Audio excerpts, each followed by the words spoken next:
Welcome to another episode of China Update, where I provide you guys with the most up-to-date political, economic and geostrategic analysis on the world's number 2 economy. My name is Tony. Let's jump in. Happy Sunday, everybody. Now that the 20th Party Congress is over, we need to have a special video looking at the leadership and new policy announcements. My apologies for interrupting your Sunday, which is normally a day off for China Update viewers. My apologies also for this video coming up a little bit later.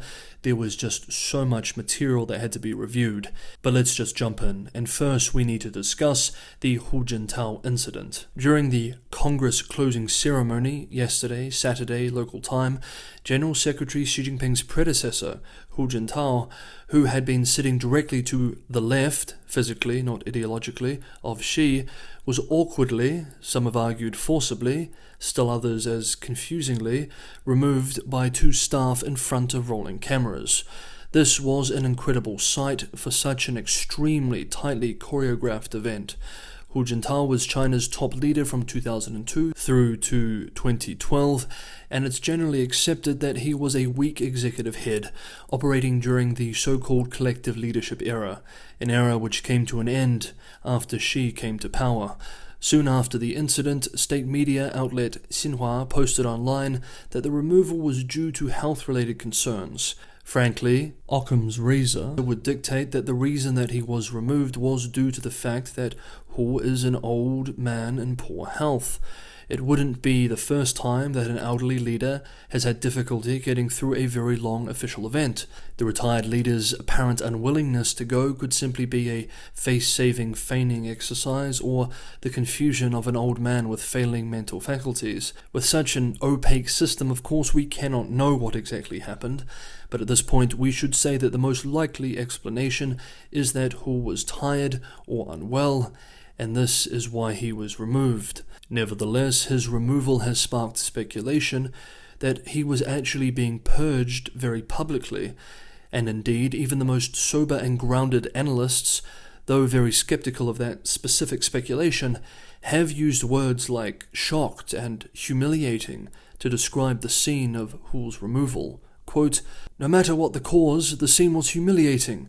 The image of Hu Jintao being led out is a perfect symbol of Xi's absolute decimation of the Communist Youth League faction." End quote. Unsurprisingly, any attempt to discuss the incident online has been heavily censored. Some have speculated that it's possible that information suddenly came up that made Xi afraid that Hu might abstain or even vote against him in the rounds of voting that finished off the party congress. The most disturbing speculation, of course, is that the incident was planned, and what the world witnessed was Xi deliberately humiliating his predecessor in a public purge. At this point, though, we should remain skeptical of the purge rumors, though, waiting to see if any more information or evidence is presented in the coming days or weeks.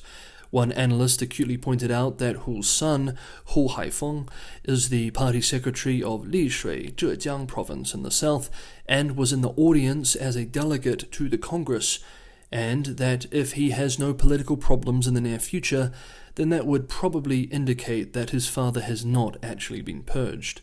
But we will certainly be following this development very closely, as it was indeed a rather shocking incident. As he was being removed, Hu patted the shoulder of his protege, Premier Li Keqiang, who, as we all see, is set to retire this coming March. Next up, we need to discuss the big announcements from the Congress as well as the new leadership. Hey guys, if you're liking today's episode of China Update, don't forget to hit the like button, and as always, anyone who wants to go the extra mile and help me keep China Update sustainable, Patreon and Buy Me a Coffee links are in the description below. Thank you so much everybody for the ongoing support. Yesterday, Saturday, on the last day of the party congress, the party released several important documents, including a list of the 205 members of the 20th Central Committee, the upcoming Central Committee, a list of alternative members of the 20th Central Committee, a resolution on an amendment to the Constitution of the Communist Party of China, a resolution of the 20th National Congress of the Communist Party of China on the report of the 19th Central Committee, a list of the new members of the Central Commission for Discipline Inspection, and the resolution on the work report of the 19th Central Commission for Discipline Inspection. Like the opening ceremony, General Secretary Xi Jinping gave a final speech during the closing ceremony. Premier Li Keqiang, and rather surprisingly too, Politburo Standing Committee member Wang Yang, even though they are only 67 and thus still eligible for office, are not members of the new Central Committee, and thus have essentially retired. These two were likely the two most liberal in the economic sense, that is, pro-reform and opening up, free markets, private property, etc., on the Politburo Standing Committee. The turnover from the 19th Central Committee to the 20th Central Committee is above 65%, so quite high. Commentators have described the amendments to the party constitution as significant, and very much in line with the idea that Xi Jinping is in control. The resolution mentions the two establishments and two safeguards, common prosperity, the new development pattern, and, quote, resolutely opposing and deterring separatists seeking Taiwan independence, end quote, among other things.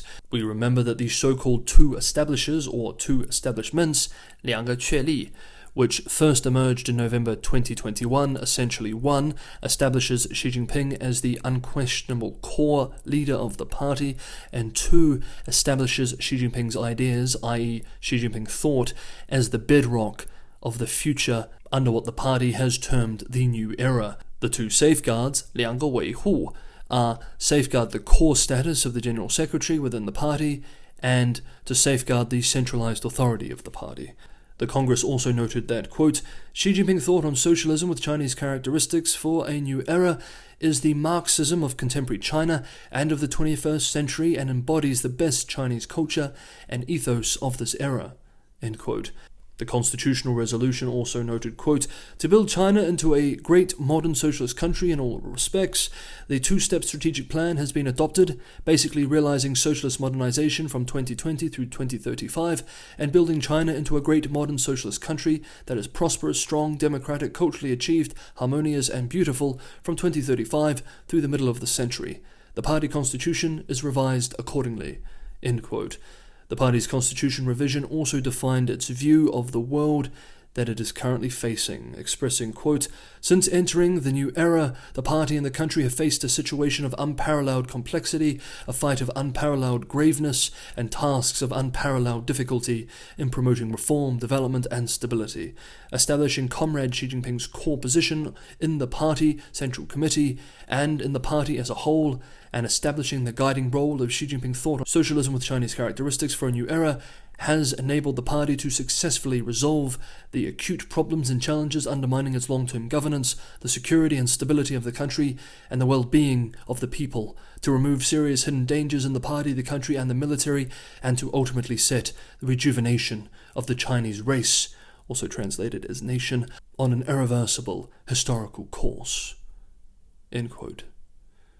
And finally, today, Sunday noon, Beijing time, the party announced the new Politburo Standing Committee lineup, the 7-person group of supreme leadership who will rule the country for the next 5 years, answerable only to Xi Jinping himself, who has successfully maintained a historic third term in the top spot.